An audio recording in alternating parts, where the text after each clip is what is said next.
We're performing these efforts as other river authority staff in other departments are performing routine operations and maintenance, such as preventative maintenance and improving the river's habitat by doing some native aquatic plant species plantings. Um, the operation and maintenance work, as well as the biological efforts, are all part of the River Authority's commitment to safe, clean, and enjoyable creeks and rivers. And it's also been a really good opportunity, as always, with these river drain activities, to partner with the city and kind of work hand in hand with them to improve the quality of the Upper San Antonio River. So as Nefi alluded to earlier, we'll do a Q&A after this. Thank you guys, appreciate it. If you want to get some shots of some of the things that we've actually pulled up from the river, it's located over across the street. We have a pile of some of the items that we've pulled up. So are there any questions for Nefi or Chris?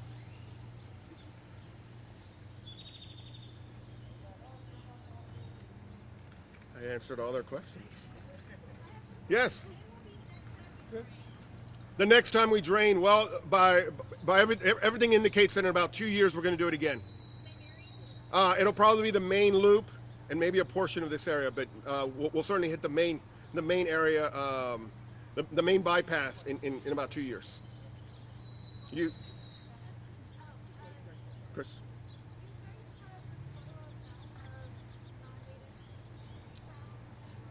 We do. I don't know offhand on some of the fish. I know yesterday we pulled out just over 500 apple snails.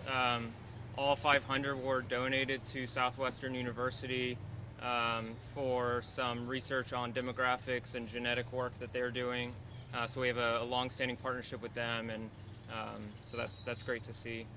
Show them what an apple snail is. So there's an apple snail.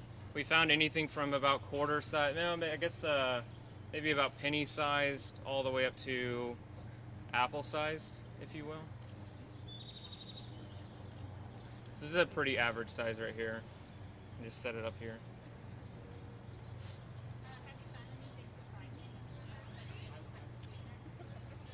I mean, find the typical cell phones and watches. In terms of the biology, not really. We're finding, you know, a lot of largemouth bass and western mosquito fish. So a lot of our native species we're finding in pretty large numbers and relocating those. Nothing too surprising this year.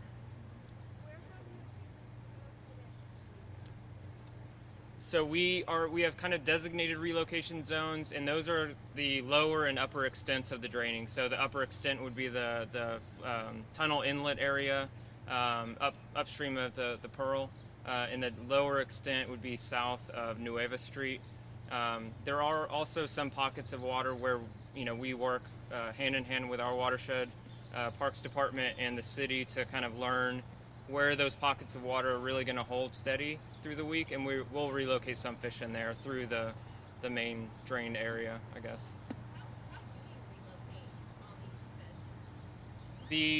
So any native fish that's alive, we'll put in an aerated live well of sorts. Sometimes it's a makeshift live well. It's a 5-gallon bucket usually.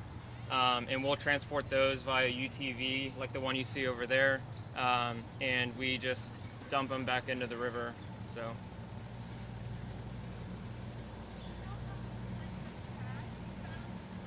I don't. That would be a city question. Yeah. What was that? How many pounds of trash?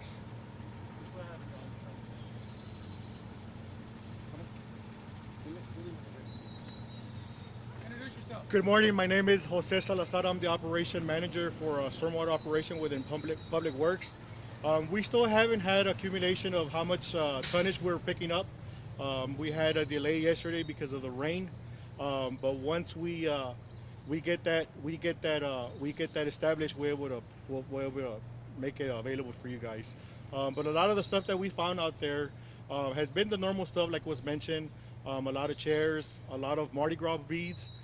We found a large amount of, not a large amount, but we found like oversized like flower pots in there. We took that out, but we'll find cell phones, laptops, and a large amount of rock sediment and silt within the Riverwalk.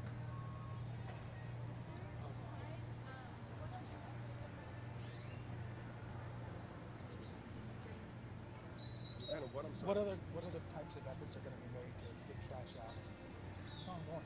Yeah, that's a good question. The question was about what kind of efforts we're going to be doing to making sure that the trash is kept up. So certainly, we work with the downtown organizations, making them aware of things like that. Obviously, you know, when mistakes happen and chairs fall in there, that's part of the maintenance that we do.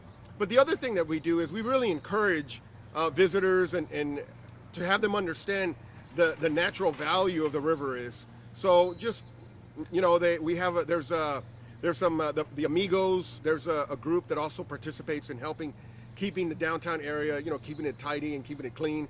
All of those efforts help to make sure that our Riverwalk is well maintained. So kind of along with that also, stormwater operation along with Public Works, we have a street sweeping operation that we do every night. It sweeps throughout the downtown area. And we also have, if you've noticed on the inlet, we have what is called inlet protectors. And they're designed to be able to catch a lot of the runoff, a lot of the trash. And we also have a maintenance cycle to be able to remove that trash from going into the Riverwalk. Any other questions? 2 years ago, yeah. So we're doing it every 2 years. It's always done when it's cold. Because, yeah. So usually January timeframe is when we do it. One of the reasons why we want to do it when it's cold is because if we do it when it's warm, San Antonio gets very, very warm, and we would hate for there to be maybe a bad odor. So we want to keep it when it's cold. That's also the lowest tourism time. It's also, you know, relatively low tourists. Chris?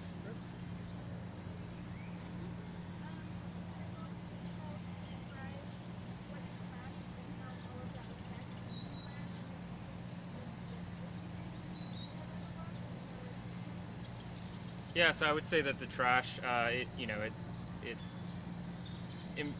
hurts water quality to an extent, and then it just sort of reduces some of the natural conditions. So our native species are they're a little bit more niche, a little bit more intolerant to poor water quality and poor habitat quality, and so if there's a lot of trash in the river, it sort of reduces what that natural condition should be.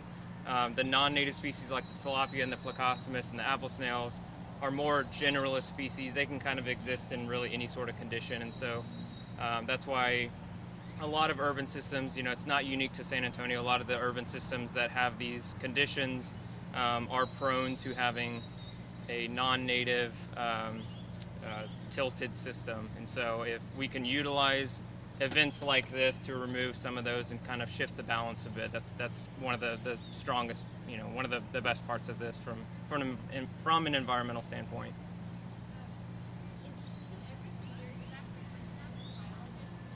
I think so. I mean, when we did it 2 years ago, the time before that was 3 or 4 years, I think, and we're seeing less numbers overall this year. Obviously, conditions are different. There's less water being removed this year, but I think it's a good number. Obviously, too often, then it's just kind of it's unnecessary. But yeah, I think it's a good amount of time.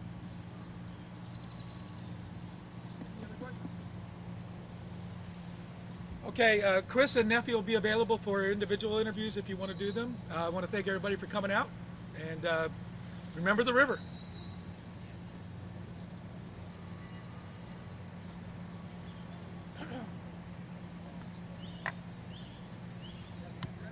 Yeah, sure.